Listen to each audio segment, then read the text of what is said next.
प्यारे बच्चों, आज सीखते हैं एक वचन से बहुवचन बनाना। इसके लिए पहला है स्त्रीलिंग शब्दों के अंत में आए अ का ए होना। बोतल का बोतलें, पुस्तक का पुस्तकें। इसी तरह स्त्रीलिंग शब्दों के अंत में आए आ के साथ ए जोड़कर कक्षा कक्षाएं, महिला महिलाएं। पुल्लिंग शब्दों में क्या होता है? पुल्लिंग शब्दों के अंत में आए आ के स्थान पर ए लगाकर बच्चा बच्चे, पपीता पपीते। इसी तरह से स्त्रीलिंग शब्दों के अंत में आए ई के स्थान पर इया लगाकर, जैसे चपाती चपातियां, नारी नारियां। इस तरह से ये परिवर्तन एक वचन से बहुवचन में होता है। ये 4 नियम आपने पढ़ लिए हैं। 4 नियम अगली वाली स्लाइड में देखते हैं। पहले वाले में है स्त्रीलिंग शब्दों के अंत में आए या के स्थान पर या लगाकर, जैसे कुटिया है स्त्रीलिंग, उसका हो जाएगा बहुवचन कुटियां। बंदरिया बंदरियां हो जाएगा। संज्ञा शब्दों के अंत में आए अ के स्थान पर ओ लगाकर, जैसे नौकर है नौकरों हो जाएगा, बैल है बैलों हो जाएगा। अगली स्लाइड में देखते हैं संज्ञा शब्दों के अंत में आए आ के स्थान पर ओ लगाकर, जैसे देवता है देवताओं हो जाएगा, नेता है नेताओं हो जाएगा। संज्ञा शब्दों के अंत में आए ओ बदलकर ऊ में और ओ लगाकर, जैसे निखट्टू निखट्टुओं हो जाएगा, लल्लू लल्लुओं हो जाएगा। इस तरह से एक वचन से बहुवचन में ये परिवर्तन होता है संज्ञा शब्दों का। प्यारे बच्चों, अब हम पढ़ते हैं वचन क्या होते हैं। वचन की परिभाषा बोलनी है हमको। संज्ञा सर्वनाम विशेषण और क्रिया के जिस रूप से संख्या का बोध होता है उसे वचन कहते हैं। वचन का शाब्दिक अर्थ हो गया कि संख्या, एक संख्या में है कि बहुत सारी संख्या में। वचन के भेद, वचन के 2 भेद हो गए। एक हो गया एक वचन, जैसे कलम, एक कलम को एक कलम हो गया। अगर बहुत सारी कलमें हैं तो उसको कलमें बोलते हैं, वह बहुवचन। एक वचन की परिभाषा क्या होगी? ऐसे शब्द जिनसे एक संख्या का बोध होता है उन्हें एक वचन कहते हैं, जैसे पेड़, सड़क, दीवार, गमला, तोता, बंदर, गधा, युवती आदि। बहुवचन ऐसे शब्द जिनसे एक से अधिक संख्याओं का बोध होता है उन्हें बहुवचन कहते हैं, जैसे पाठशालाएं, साड़ियां, मोहल्ले, लड़कियां, साइकिलें, दुपट्टे। इस तरह से आप कई शब्द बोल सकते हैं। वचन की पहचान क्या है? वचन की पहचान 2 तरह से की जा सकती है। नंबर 1 है संज्ञा सर्वनाम और विशेषण के द्वारा, और दूसरा है क्रिया के। नंबर 1 संज्ञा सर्वनाम और विशेषण द्वारा वचन की पहचान। वाक्य में संज्ञा सर्वनाम और विशेषण का प्रयोग जिस वचन में होता है उससे वचन की पहचान होती है, जैसे मजदूर ने काम कर रही हैं, क्या उन्होंने गृह कार्य कर लिया, कुछ बच्चे शोर मचा रहे हैं। इन वाक्यों में आए युवतियां, उन्होंने, बच्ची और कुछ, ये क्या है? बहुवचन शब्द हैं। इस प्रकार वाक्य में आए संज्ञा सर्वनाम और विशेषण शब्दों से वचन की पहचान होती है कि वे एक वचन में है या बहुवचन में। नंबर 2 क्रिया द्वारा वचन की पहचान। ऊपर जो संज्ञा सर्वनाम विशेषण है इनसे वचन की पहचान आसानी से की जा सकती है। क्रिया द्वारा वचन की पहचान में बच्चों आपने क्रिया के लास्ट में जो रहा है, रही है, ती है, ते है, इस तरह सहायक क्रियाएं आती है ना, उनसे आपको अनुमान लग जाएगा। ती है, ता है तो एक वचन है, ते है तो बहुवचन, इसका ध्यान रखना है। तो क्रिया द्वारा वचन की पहचान में क्या करोगे आप? कुछ वाक्यों में वचन की पहचान क्रियाओं द्वारा होती है। ऐसा तब होता है जब वचन की पहचान संज्ञा आदि से नहीं हो पाती। जैसे अध्यापक पढ़ा रहा है, यहाँ पर रहा है, इसका मतलब जो अध्यापक है वो एक वचन में।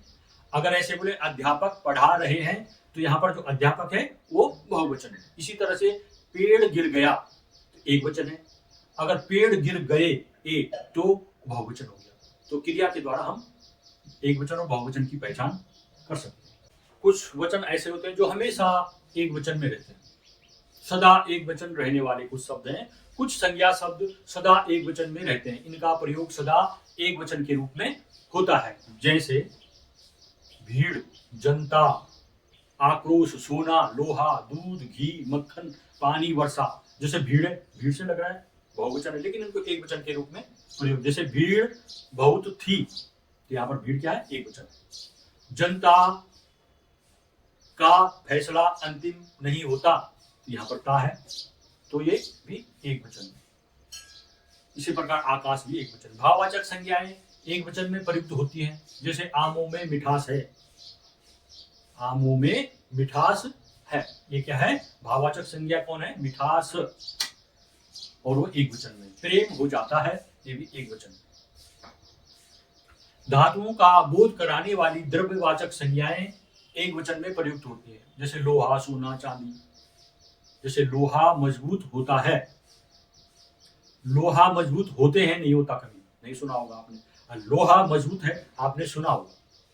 प्यारे बच्चों, ये एक वचन, बहुवचन, स्त्रीलिंग, पुल्लिंग, इस सब का आपको अनुमान स्वतः ही लग जाता है जब आप साहित्य को, हिंदी भाषा को, हिंदी की पत्र को, समाचार पत्रों को, और समाचार पत्र जो टेलीविजन में आते हैं उनको देखते हो, सुनते हो, तो आपको एक इसकी एक लय मिल जाती है कि किस तरह से शब्द बोले जाते हैं, कौन शब्द कहां पर उचित है और कहां पर उसका उचित अर्थ नहीं है, ये सब आपको पता चल जाता है। तो आपको अधिक से अधिक पढ़ना है, टेलीविजन में या मोबाइल में अधिक से अधिक देखना है, पुस्तकों में अधिक से अधिक पढ़ना है। तो आपको ये सब नियम याद करने की आवश्यकता नहीं है, आप धीरे धीरे सब समझ जाओ।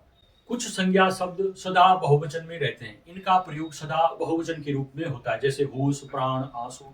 जैसे नहीं बोलते मेरे आंसू निकल गए, उसके आंसू निकल गए, आंसू निकल गए, गए बहुवचन में, तो आंसू भी बहुवचन में प्रयोग हो रहा है ना।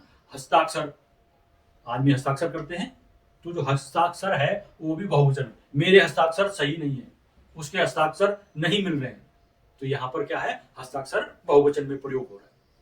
बहुवचन का प्रयोग किसी के सम्मान और आदर देने के लिए भी बहुवचन का प्रयोग किया जाता है, हालांकि वो एक ही होता है। जैसे पिताजी आज नहीं आए, पिताजी एक ही होते हैं ना, दो पिताजी या चार पिताजी किसी के नहीं होते, पिताजी हमेशा एक होते हैं। तो पिताजी आज नहीं आए, जबकि यहाँ पर आए बहुवचन का प्रयोग किया जा रहा है, तो पिताजी आज नहीं आए, पिताजी को सम्मान देने के लिए यहाँ पर आए शब्द का प्रयोग किया गया। इसी प्रकार से बड़प्पन दर्शाने के लिए वह के स्थान पर वे और मैं के स्थान पर हम का प्रयोग किया जाता है।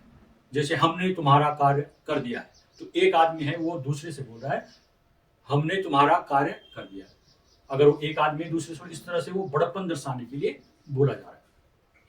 जैसे तुमने कहा था तुम्हारा भाई आ रहा है, वे कब आएंगे, तुम्हारा भाई आ रहा है, यहाँ पर स्पष्ट है कि जो भाई है, एक वचन है, और वे कब आए, कब तक आएंगे, उनके लिए वह का प्रयोग होना चाहिए था, यहाँ पर वे का प्रयोग किया हुआ है, क्यों, उनको सम्मान दर्शाने के लिए, बड़प्पन देने के लिए। इस तरह भी एक वचन और बहुवचन का प्रयोग होता है। वचन परिवर्तन, अर्थात एक वचन शब्दों को बहुवचन के रूप में परिवर्तन करना। स्लाइड में सबसे पहले भी मैंने आपको उसको दिखा दिया, इसको अब विस्तार से देख लीजिए। नंबर 1, स्त्रीलिंग शब्दों के अंत में आए अ का ए होना, जैसे बोतल का क्या हो जाता है, बोतलें, बाह का बाहें, मेज का मेजें, पुस्तक का पुस्तकें। नंबर 2, स्त्रीलिंग शब्दों के अंत में आए आ के साथ ए जोड़कर कक्षा, कक्षाएं, महिला, महिलाएं। नंबर 3 नियम है, पुल्लिंग शब्दों के अंत में आए आ के स्थान पर ए लगाकर बच्चा, बच्चा पुल्लिंग है और उसका क्या हो जाता है, बच्चे बहुवचन में। पपीता पुल्लिंग शब्द है और उसका हो जाता है बहुवचन में पपीते। गत्ता बहुवचन गत्ते। स्त्रीलिंग शब्दों के अंत में आए ई के स्थान पर इया लगाकर, जैसे चपाती है, चपातियां, नारी, नारियां, रोटी, रोटियां, और पहाड़ी, पहाड़ियां।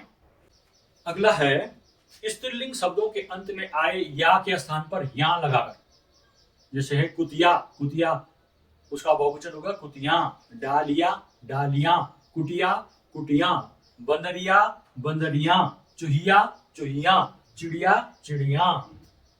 संज्ञा शब्दों के अंत में आए अ के स्थान पर ओ लगाकर, जुराब, जुराबों, गाय, गायों, नौकर, नौकरों, बैल, बैलों।